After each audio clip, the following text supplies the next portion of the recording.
Good afternoon on this cold winter's day in Pennsylvania. Anyway, um, hopefully some of you watching today are in a warmer place. It's pretty cold here, snowy, just a typical winter day for Western PA. So coming at you from the Marketing Coffee House, and today we are going to be talking about writing an effective email series. So, um, just a little back information, I guess, is so I'm assuming if we're talking about writing an email series that you have some type of email automation program that you're using. Um, there's a lot of them out there. I use SendPulse. I like it a lot. The price is right. So, we're talking about capturing leads in various ways. And, that might be a topic of another coffee chat. But today we're talking about capturing leads, getting them into your email program for whatever particular campaign that you are running, and then sending out this series of automated emails. So anyway, welcome to everyone who's watching live. Appreciate you coming. So the format today will be, I'm going to talk a little bit. You can put any questions that you have in the chat, and I'll answer those questions, and we can have a little bit of back and forth. So, that's the point. This is supposed to just be an informal discussion, basically, with me leading it off. So we're talking about writing an effective email series. I'm going to be looking over at my notes. There's just no good way to do it and have the camera in the right place and the notes in the right place. Okay. So what do you want to do? So you have a campaign. Let's say that you have a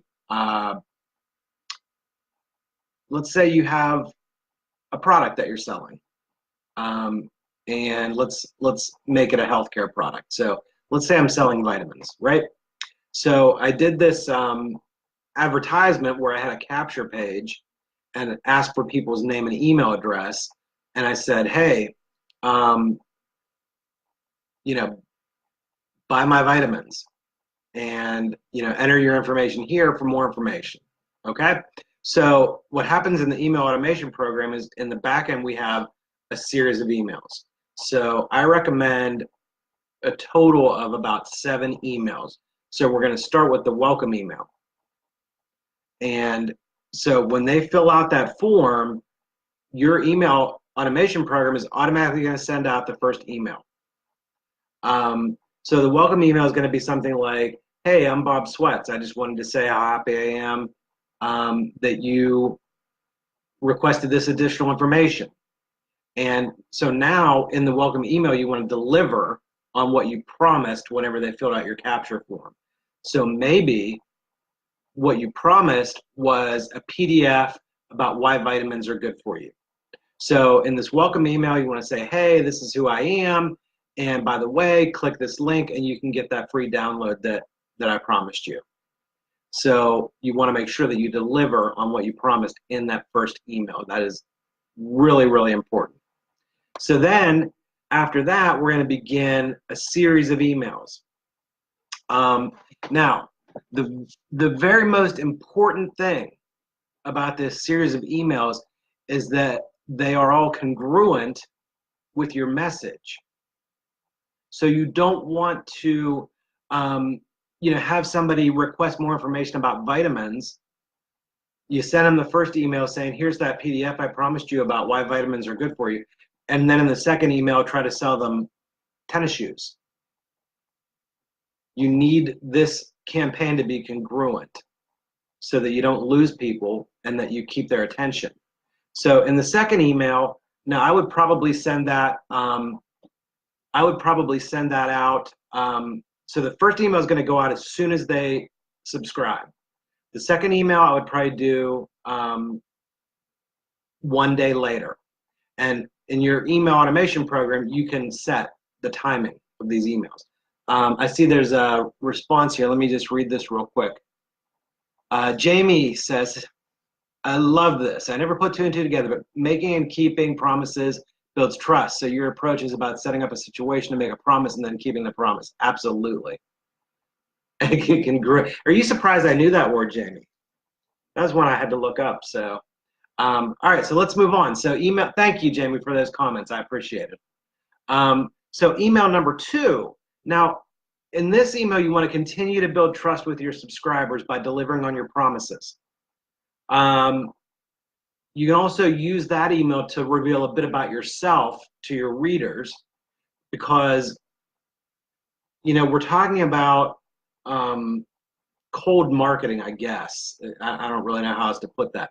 So somebody has filled out a form. They don't know anything about you. I don't know about you, but I like to do business with people that I know and trust.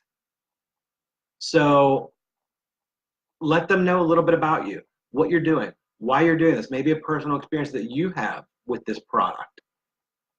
A short bio, just reading through my notes. You know, make it personal. You know, don't make it cold. But continue to provide them with information that relates to the topic that they subscribed for in the first place. So email 3, you continue to build trust and credibility by providing massive value to your readers. So now we're going to try to provide some value in addition to what we originally, you know, wanted. You know, how do I want to say this? Okay, so our capture form said, do you want more information about vitamins? Yes. They sent that in. We did emails 1 and 2. We delivered on that promise. Email 3, now we want to give them value over and above what they were expecting.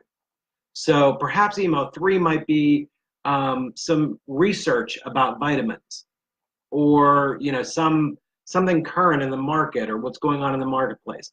We want to continue to build trust and offer value. Now, at this point,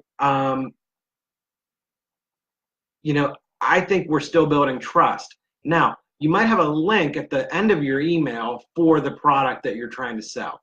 But I still, in email 3, this is just my personal opinion, would not, you know, try to sell. We're trying to create a connection with this person with emails 1, 2, and 3. Then in email 4, now it's time to ask for a sale. You got to ask for a sale at some point. And I think the 4th email is a good time to do that. And I'm spreading these emails out probably 1 day apart for each, so that people don't lose, you know, sight of the fact that they even had requested this in the first place. So once we get to email 4, we can ask for the sale. And you can do that in different ways, but you want to continue also to provide value. So we're not just going to, in email 4, say, oh, by the way, buy these vitamins. We're going to continue to provide value, but we're going to ask for the sale. You know, I'm referring to what I keep calling my notes, which is really a blog article that I wrote on this topic. So when we're done, I'll go ahead and put the link for that in this chat so that you can see the specifics of what I'm talking about. I want to see if there's any other questions. So looks like I have some old friends joining today too, which is awesome. I love that. Okay, email 5. So now it's time to kind of wrap up, you know, in email 5 or 6, time to wrap up the previous emails, maybe a summary of what, you know, the value that you've provided to them, and you're also going to ask for the sale again in the 5th email. I typically like to tag on maybe one more email that I reserve for a few days down the road. Just one more where I'll say, and this isn't really even in the article, one more where I'll say, hey, this is probably the last time you're going to hear from me. I hope you enjoyed the information that I sent you. You know, keep in mind that we have this particular product, etc. Just, you know, one more like kind of tickler just to keep you on their mind. So I have a few, you know, quick tips in summary. And before I go through those, if anybody has any questions, comments, go ahead and put them in the chat. the point of this too is that this video and chat will be, I'll mark it in the announcements for 1 week till we do next week's video. So if we have continued conversation on this chat throughout the rest of this week and into the beginning of next week, that would be awesome. And again, the idea isn't just for me to sit here and talk the whole time. So if anybody has any comments, go ahead and put those in while I'm doing the summary. So a few quick tips. Make sure your emails have an unsubscribe link in the footer. That is an absolute must. You have to give your readers the ability to unsubscribe. Make sure you use subtle selling in all of the follow-up emails. You can do that by putting a picture in the footer or on the sidebar of the email. So there's different things that you can do with that. Make sure that you direct your readers back to your blog or original website that they found you on in the first place, so they can back and maybe see additional products that you offer. Use images where possible, not for the sake of just using an image, but put them in there. It makes it look nice. Use some white space so it breaks up the email. You don't want to just have this long drawn out email that they have to read through. Make it visually appealing. And I see Kylie's on here. I don't know if she's still on here, but she does a great job of putting really nice images in her emails for her Thrive food products. So don't make the email too long. You don't want to lose your readers. And finally, don't email your readers about unrelated matters. This is called spam. So what spam is when you send somebody an email about something that they did not ask you to send them.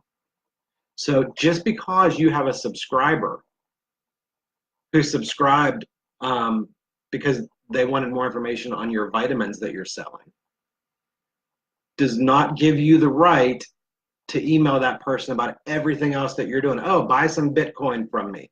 No. That's why in the email program, they all have specific lists. So, Bob Sweats subscribed to my vitamin list. He did not subscribe to my Bitcoin list. So make sure you keep those separate. And like I said earlier, keep your messages congruent throughout so that you stay on topic. So, all right, that is all I have for today. Thank you guys so much for joining. Thank you for the interaction in the chat. And if you guys want to keep any questions or comments going in the chat, that would be awesome. But I'm going to sign off for now. All right, thanks. See you next Friday.